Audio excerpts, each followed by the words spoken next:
อุทยานป่าหินยูนนานจัดเป็นป่าหินที่มีขนาดใหญ่และงดงามที่สุดในโลกโดยมีอายุราว270ล้านปีภายในนั้นมีทั้งเสาหินปูนขนาดเล็กภูเขาหินปูนขนาดใหญ่และถ้ำหินปูนอยู่เป็นจำนวนมากเป็นหนึ่งในมรดกโลกขององค์การยูเนสโกที่สำคัญเป็นสิ่งที่พิสูจน์ให้เห็นได้ว่าแม้จะเป็นก้อนหินแข็งแต่ก็สามารถสร้างความอ่อนช้อยและสง่างามได้อย่างเหลือเชื่อติดตามได้ในป่าหินยูนนานเสน่ห์แห่งขุนเขาล้ำค่าติดมรดกโลก1.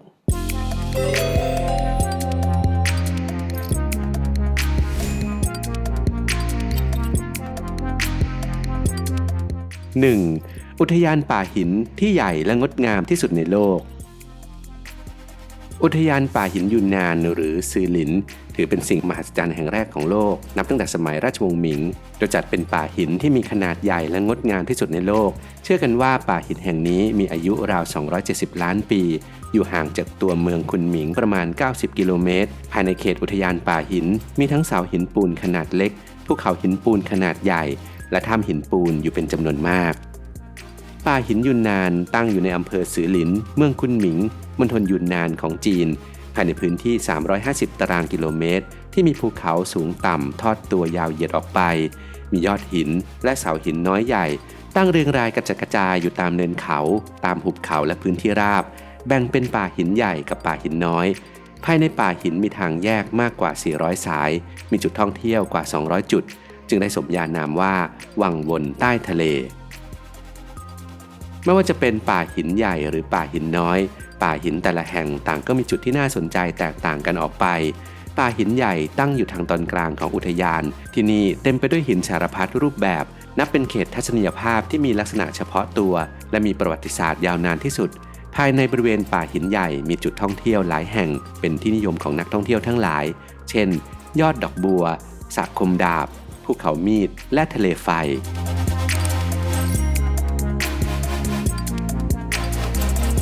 2. คุนหมิงนครแห่งฤดูใบไม้ผลิตลอดกาลและป่าหินงามคุนหมิงเมืองหลวงของมณฑลยูนนานได้ชื่อว่าเป็นนครแห่งฤดูใบไม้ผลิตลอดกาลอาณาบริเวณแห่งนี้เป็นแหล่งพันธุ์พืชนานาชนิดขณะเดียวกันมีป่าแห่งหนึ่งตั้งอยู่บนที่ราบสูงห่างจากคุนหมิงไปทางตะวันออกเฉียงเหนือเป็นป่าที่ไม่ได้มีชื่อเสียงในเรื่องพันไม้แต่มีหมู่เสาหินปูนรูปทรงประหลาดที่กาลเวลาและธรรมชาติสร้างเอาไว้นอกจากนี้ยังมีป่าหินลู่หนานเต็มไปด้วยเสาหินจำนวนนับไม่ถ้วนเสานี้มีตั้งแต่ขนาดสูงเท่าคนยืนหรือสูงโดดเด่นถึง30เมตรขณะเดียวกันหากเดินตามทางกลางป่าหินเดินไปได้ไม่กี่ก้าวมักจะถูกยอดหินขวางทางไว้โดยยอดหินและเสาหินในเขตป่าหินใหญ่มีรูปลักษณ์ที่หลากหลายแท่งหินบางแท่งดูคล้ายกอไผ่บ้างคล้ายดาบยักษ์บ้างคล้ายนกสัตว์ป่าเห็ดยักษ์หรือเจดีย์บ้างก็เหมือนมนุษย์ที่ดูมีชีวิตชีวาเช่นแม่ลูกไปเที่ยวก็มีรูปลักษณ์เหมือนคุณแม่จูงลูกไปเที่ยวช้างอยู่บนก้อนหินดูคล้ายมีช้างตัวหนึ่งยืนอยู่บนยอดหินจุดท่องเที่ยวทำนองนี้เกือบมีถึง100แห่งในอุทยานป่าหินโดยหินที่นี่หากเอามือไปเคาะหินบางก้อนสามารถเปล่งเสียงวิเศษออกมาได้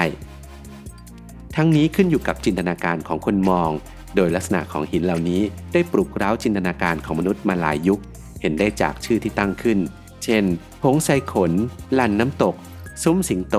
และยอดเขาบัวบานแท่งหินบางบริเวณเกาะกลุ่มอยู่ด้วยกันนับร้อยแท่ง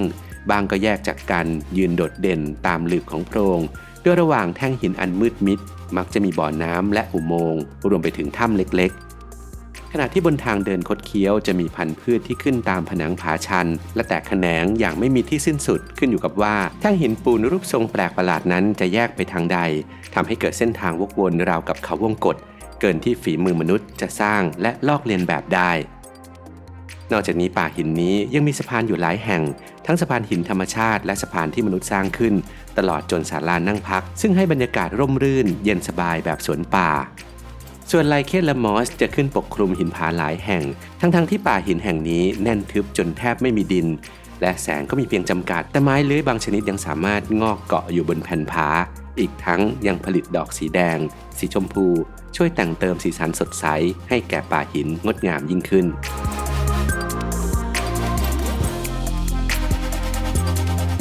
3. เปลือกโลกเคลื่อนดันหินยกตัวสูงขึ้นเป็นที่ราบสูงโค้งนูนหลายล้านปีก่อนป่าหินมหัศจรรย์แห่งนี้คือแผ่นหินปูนแข็งการเคลื่อนตัวของเปลือกโลกดันพื้นหินให้ยกตัวสูงขึ้นกลายเป็นที่ราบสูงโค้งนูนมีรอยปริร้าวพาดไปมาบนเนื้อหินตามแนวตั้งเมื่อน้ำฝนและน้ำใต้ดินทำปฏิกิริยากับก๊าซคาร์บอนไดออกไซด์จากพืชที่ขึ้นอยู่หนาแน่นก็กลายสภาพเป็นกรดอ่อนๆมีคุณสมบัติกัดเซาะละลายหินปูนได้ดียิ่งขึ้น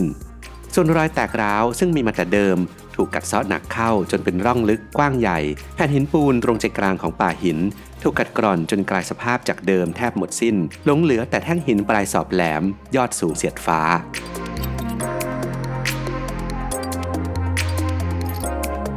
4. ชาวบ้านจะจัดเทศกาลโคมไฟทุกเดือนมิถุนายนรอบๆป่าหินเป็นทุ่งนากลุ่มชนที่อาศัยอยู่รายรอบป่าหินคือชาวซาหนีเป็นหนึ่งในกลุ่มชาวหยีซึ่งเป็นชนกลุ่มน้อยในจีนปลายเดือนมิถุนายนของทุกปีชาวบ้านจะจัดเทศกาลโคมไฟมีการร้องรำทำเพลงรวมทั้งแสดงระบำเสือซึ่งชาย2 คนจะแต่งตัวเป็นเสือออกมาไล่ตะครุบสาวๆที่มาเก็บผลไม้ตอนสุดท้ายจะมีหนุ่มๆถือคราดออกมาสู้เสือทั้งนี้มีตำนานเล่าว่าในป่าหินมีแท่งหินชื่ออาซื่อหมาตามชื่อสาวสวยชาวซาหนีโดยสาวน้อยผู้นี้ถูกเศรษฐีเจ้าของที่ดินลักพาตัวไป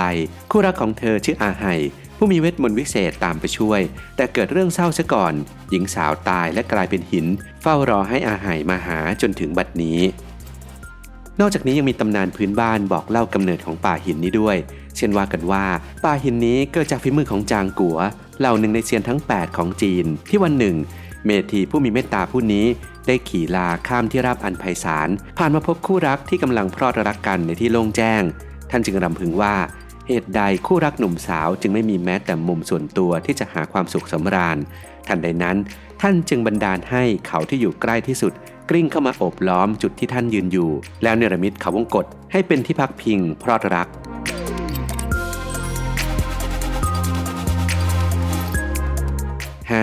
อาซึมาจุดท่องเที่ยวที่นิยมมากที่สุดอาซึมาเป็นจุดท่องเที่ยวที่มีชื่อเสียงที่สุดของป่าหินน้อยเพราะว่ารูปลักษณ์ของเสาหินกลุ่มนี้คล้ายหญิงสาวงามชาวซาหนีคนหนึ่งที่ชื่อว่าอาซึมาตามนิทานเรื่องเล่าในท้องถิ่นป่าหินน้อยในขณะนี้ได้ติดตั้งไฟฟ้าให้ความสว่างไสวหากใครมาเที่ยวในเวลากลางคืนภายใต้แสงสว่างของไฟฟ้าจะได้เห็นป่าหินน้อยในรูปแบบหนึ่งซึ่งสวยงามไม่แพ้เวลากลางวันยอดหินและเสาหินในอุทยานป่าหินยังจะเปลี่ยนสีตามการเปลี่ยนแปลงของสภาพภูมิอากาศเมื่อยามฝนตกป่าหินที่เป็นสีเทาอมขาวจะกลายเป็นสีดำทันทีเมื่อฝนหยุดอีกครึ่งชั่วโมงให้หลังยอดหินและเสาหินเหล่านี้ก็เปลี่ยนสีจากสีดำเป็นสีต่างๆที่น้ำฝนแทรกซึมอยู่และไม่นานก็จะกลายเป็นสีเทาอมขาวเหมือนเดิมซึ่งเป็นเรื่องที่น่าทึ่งสถานที่แห่งนี้ได้รับการจดบันทึกให้เป็นหนึ่งในมรดกโลกขององค์การยูเนสโกในปี 2007